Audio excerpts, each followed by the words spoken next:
Hello guys, good afternoon everyone. Nandito tayo ngayon sa Porok Uno, San Antonio, Talakag, Bukidnon. Dito po yung John John Furniture ang pangalan dito guys. So tingnan natin ang kanilang mga glow. Asa ang pangalan natin? Nasaan ang pangalan? Wala yung pangalan, ano ba? Nara yang name guys dinhi sa Talakag Bukidnon kung sino naka kuan nga familiar diri niya din sa Porok Uno, San Antonio, Talakag, Bukidnon. Ito ang ilang kuan guys, John John Furniture Sale. Dagan sila mga klase-klase sudod lang to ang ilang ilang mga product diri nga mga baligya. So nandito tayo guys. So kayon ito ang parang lamesa guys.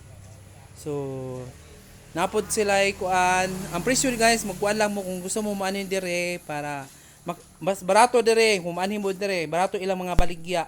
So maka-discount mo sa ilaha.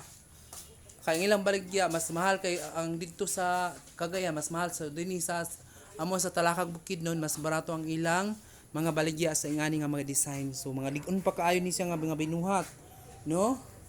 Muna siya ang mga apertahan, nga design sa mga apertahan, yun sa tong gusto nga makapalit sila mga product, muna sila ang ilang mga baligya. O muni. O yan, ito ang magandang mga design sa kanila.